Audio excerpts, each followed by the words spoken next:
Hello and welcome to our interview with Media News.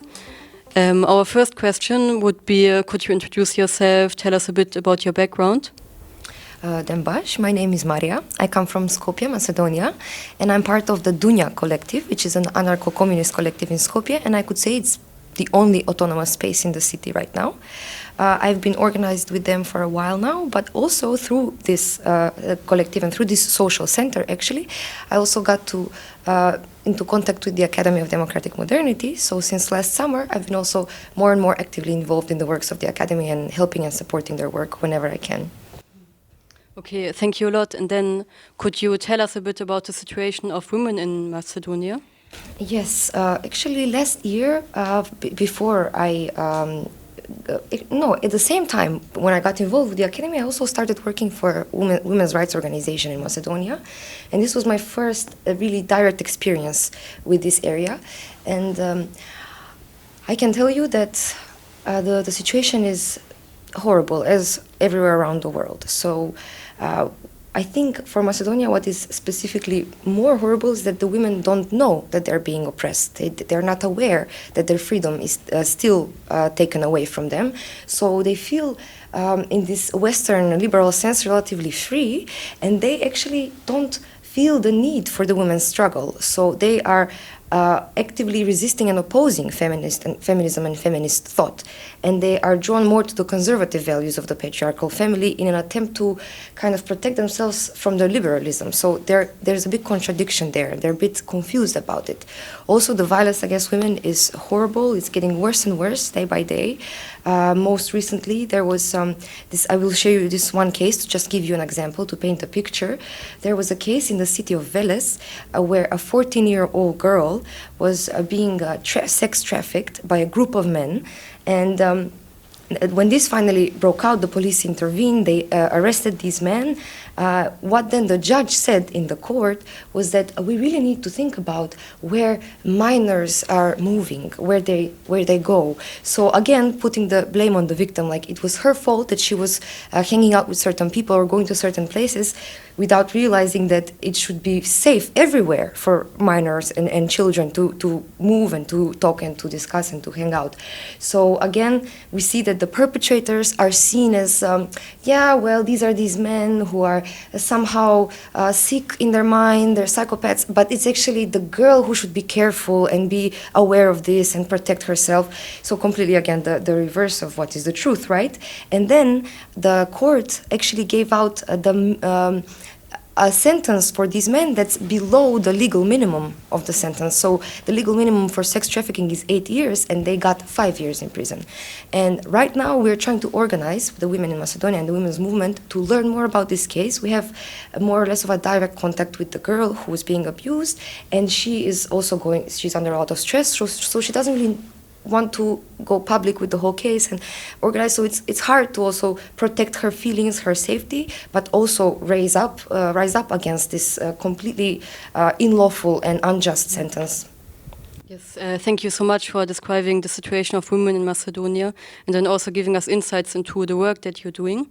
And then, as you also said before, you're also parts of the work of the Academy of the Democratic Modernity, which is inspired and influenced by the ideas of Abdullah Öcalan, the ideas of the paradigm of democratic confederalism and democratic modernity. Could you tell us what inspiration you took from Öcalan's ideas and also how you apply them within your works? Mm-hmm. So the first brochure I read by Öcalan was about the third way, so the building of international solidarity as the third way. And I think maybe the first sentence that really just gave me an aha moment was that actually 90% of the people in the world are against the system, and they are anti-systemic. They have this natural response and reaction towards the violence and oppression of the system, but what they lack is organization. So this was already a big shift, because for a long time I believe people don't really care or don't really know, or they want to be part of the system. But when I looked back, I realized that people every day are talking about being treated poorly by their boss at work, or using these unreliable public services offered by the state. So they are always aware and analyzing, but they need to come together and they need a strong ideological basis to actually act on these feelings. And this was something that first blew my mind, I can say, this shift in perspective. So no, we're not little, we're not the minority, we are the majority, we just need to stand together. And then also, of course, another big revelation I had was the women's liberation issue, which is central to liberation as a whole in general. And this is something I always felt, but I couldn't find the words to express.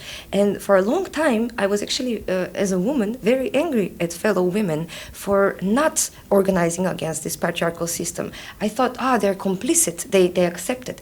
But Öcalan's works, but also the educations provided by the academy showed me the hidden history of women, showed me that they have always resisted, always, and they will continue resisting, even if it costs them their life.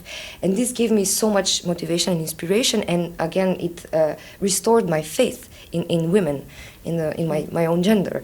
So this, and also to come back to the point of democratic confederalism and the democratic nation, I think another thing that's really interesting for me was, for example, in one of the educations, one of the Hevals presented the structure of Rojava to us in a very visual way, right? So I remember looking at the structure, and if you just look at the form, you see, well, that really resembles the state. Like there's all these different committees for culture, education, health. It's like the different ministries. And so a lot of people have this contradiction. So what is the difference then? But I immediately or intuitively understood that the difference is the essence, not the form. So the form, this is free, this can change depending on the needs and the circumstances, but the essence is not to understand that there is a government who is governing the people, but this is a self-governance of people. This is a self-organization of people, and they decide their structures, they decide their needs. So it's a shift in mentality, and this is the real revolution. And another saying by Reberapo is that 95% of the revolution happens within.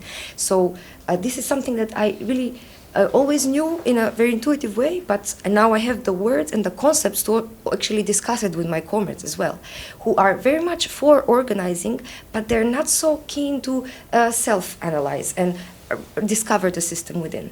So democratic federalism for me is a way to for the people to self-organize and defend themselves against the attacks of the capitalist modernity, who is always looking to exploit us, to abuse us, to oppress us.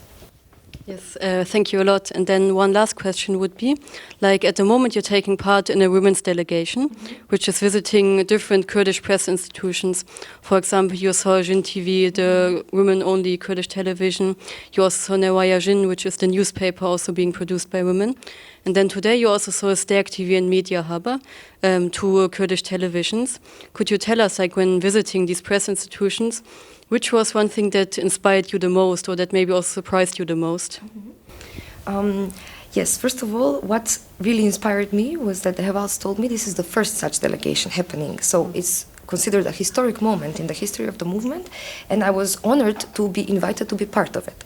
Another thing that inspires me is, what always inspires me is to get in touch with other women, especially from my region where we have a shared history, a shared culture, and to get to know them personally, but also as organizations, as structures, to know what are the actual capabilities that we share, the talents that we all have, that we can pull together and do something together.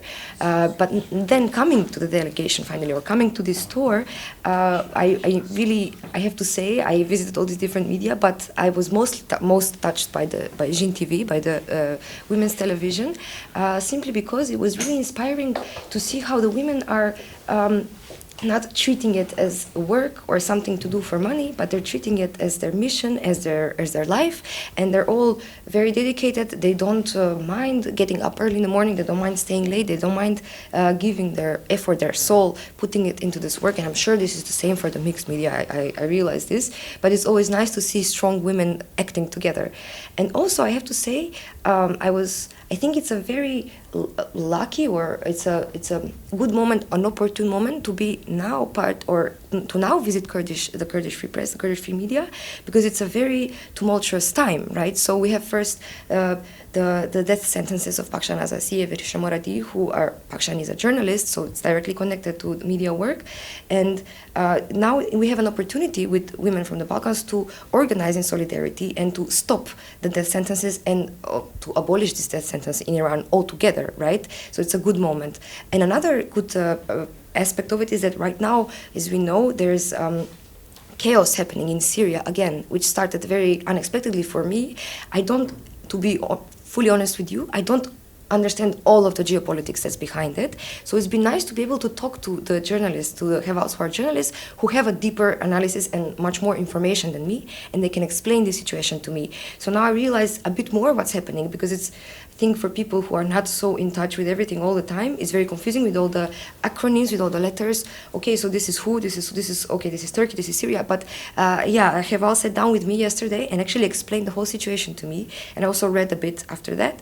And now, of course, it's very clear to me that this is an attack on Rojava. This is what's happening. So it's good that we're here together and we can learn more about it together and we can organize to defend Rojava. Yes, thank you a lot for your answers. Thank you. Thank you too for your questions.